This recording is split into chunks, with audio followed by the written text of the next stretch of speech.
تعلیم مکمل ہونے پر انہیں مسلمان ملکوں خصوصاً مشرق وسطی، ترکی، ایران اور ہندوستان بھیج دیا جاتا ہے۔ وہاں پہنچ کر یہ کسی بڑی مسجد میں نماز پڑھتے ہیں، پھر نمازیوں سے کہتے ہیں کہ وہ یورپی مسلمان ہیں۔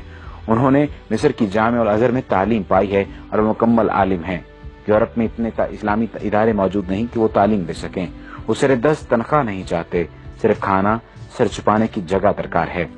پھر وہ مؤذن پیش امام بچوں کے لیے قرآن پڑھانے کے طور پر اپنی خدمات پیش کرتے ہیں۔ تعلیمی ادارہ ہو تو اس میں استاد مقرر ہو جاتے ہیں، جمعہ کے خطبے تک دیتے ہیں۔ نواب صاحب کے انگریز مہمان نے انہیں یہ بتا کر حیران کر دیا کہ عظیم مدرسے کے بنیادی اہداف یہ ہیں: مسلمانوں کو روایات، ذکر کے وظیفوں اور نظری مسائل میں الجھا کر قرآن سے دور رکھا جائے۔ حضور اکرم صلی اللہ علیہ وآلہ وسلم کا درجہ جس طرح بھی ہو سکے گھٹایا جائے۔ کبھی یہ کہو کہ آپ صلی اللہ علیہ وآلہ وسلم نعوذ باللہ رجل مسحور یعنی جادو زدہ تھے۔ اس انگریز نے یہ انکشاف بھی کیا کہ 1920 میں رنگیلا رسول نامی کتاب راجپال سے اسی ادارے نے لکھوائی تھی۔ اس طرح کئی برس پہلے مرزا غلام احمد قادیانی کو جھوٹا نبی بنا کر کھڑا کرنے والا یہی ادارہ تھا۔ ان کی کتابوں کی بنیاد لندن کی اس عمارت سے تیار ہو کر جاتی تھی۔ خبر ہے کہ سلیمان رشدی کی کتاب لکھوانے میں بھی اسی ادارے کا ہاتھ ہے۔ خدایا ایسا نہ ہو کہ مغرب رہن میں ہی ہمارا میرا سماج رکھ لے۔ ہے فتنہ پرور نظام عالم تو اپنے مسلم کی لاج رکھ لے۔ اب جنگل کی حویلی کے ایک مکین سے ملاقات کیجیے۔ یہ واقعہ میرے دوست حسین امیر فرحات کے ساتھ کویت میں پیش آیا۔ واقعہ انہی کی زبانی سنیے۔ یہ 1979 کا واقعہ ہے۔ ان دنوں میں کویت کی کمپنی میں مندوب تعلقات عامہ یعنی افسر تعلقات عامہ موجود تھا، یعنی پبلک ریلیشن آفیسر۔ ہماری کمپنی کے ڈائریکٹر نے سری لنکا سے گھر کے کام کاج کے لیے خادمہ منگائی۔ دوسرے دن مجھ سے کہا اس خادمہ کو واپس بھیج دو، وہ ہمارے کسی کام کی نہیں، کیونکہ عربی جانتی ہے نہ ہی انگریزی۔ میں اس کے دستاویزات لے کر متعلقہ جگہ پہنچا تو پتا چلا کہ فی الحال سری لنکن سفارت موجود نہیں، البتہ برطانوی سری لنکن باشندوں کے معاملات دیکھتے ہیں۔ برٹش کونسل میں استقبالیہ کلرک نے میرا کارڈ دیکھا تو مسٹر ولسن سے ملایا۔ وہ بڑے اتفاق سے ملے اور بٹھایا۔ جب اس نے اندازہ لگایا کہ میں بھارتی پاکستانی ہوں تو اردو میں کہا، میں کیا خدمت کر سکتا ہوں؟ میں نے سری لنکن خادمہ کے متعلق بتایا تو اس نے کہا، کوئی مسئلہ نہیں، اسے ہم رکھ لیں گے، آپ کو جو خرچ آیا وہ ہم ادا کریں گے۔ یہ بتاؤ کہاں کے رہنے والے ہو؟ میں نے کہا پاکستان۔ وہ بولا وہ تو بہت بڑا ملک ہے۔ میں نے کہا پشاور کا رہنے والا ہوں۔ پشتو میں پوچھا کون سی جگہ؟ میں نے بتایا نوشہرہ۔ جب میں نے گاؤں کا نام بتایا تو اس کی آنکھوں میں عجیب چمک پیدا ہو گئی۔ پھر وہ مختلف لوگوں کو پوچھنے لگا۔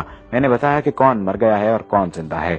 میں نے سوچا ہو سکتا ہے یہ نوشہرہ چھاونی میں ملازمت کرتا رہا ہو، لیکن اس کی عمر زیادہ نہیں تھی۔ اس نے کہا کچھ اور کہانی سنائی، پھر اس نے کافی منگائی، پھر انٹرکام پر کلرک سے کہا کہ اس کے پاس کسی کو مت بھیجنا۔ وہ اتنا خوش تھا کہ میں بیان نہیں کر سکتا تھا۔ اس کی خوشی دیدنی تھی۔ کافی کے دوران اس نے بتایا میں آپ کے گاؤں محلہ عیسیٰ خیل میں 4 سال تک پیش امام رہا ہوں۔ میں نے پوچھا کیا آپ مسلمان ہیں؟ وہ بولا میں نے 4 سال تک آپ کے گاؤں کا نمک کھایا ہے۔ آپ کے گاؤں والوں نے مجھے بڑی عزت دی۔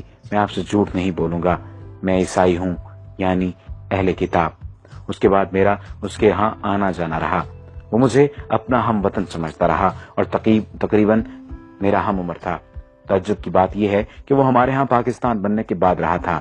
ایک دن میں نے پوچھا آپ پٹھانوں کا کھانا کیسا کھاتے رہے؟ یعنی آپ کو ذائقہ عجیب نہیں لگتا تھا؟ کیسے کھاتے تھے آپ؟ وہ کہنے لگا آپ لوگوں کا کھانا اتنا مزیدار ہوتا ہے کہ میں یہاں آج بھی گھر جاتے ہوئے ایرانی تندور سے روٹی لے کر موٹر میں روکی کھاتا ہوں۔ جب میں کویت سے پاکستان آ رہا تھا تو میں نے اس سے وہی سوال پوچھا جسے وہ ہمیشہ ٹالتا رہتا تھا۔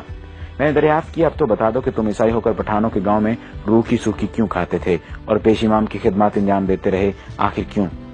وہ کافی دیر تک سر جھکائے سوچتا رہا، پھر سر اٹھا کر میری آنکھوں میں جھانکا اور کہا ہمیں اپنے ملک کے مفادات کی خاطر بعض اوقات بہت کچھ کرنا پڑتا ہے۔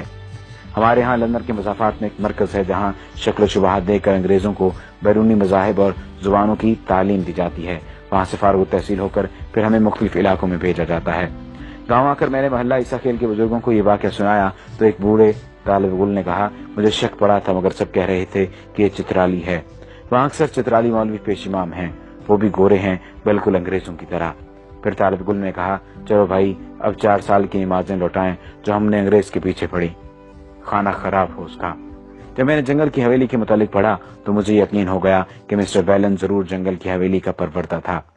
یہ مضمون 90 کی دہائی میں اردو ڈائجسٹ میں شائع ہوا تھا۔ یہود و ہنود کی سازشیں بدستور جاری ہیں۔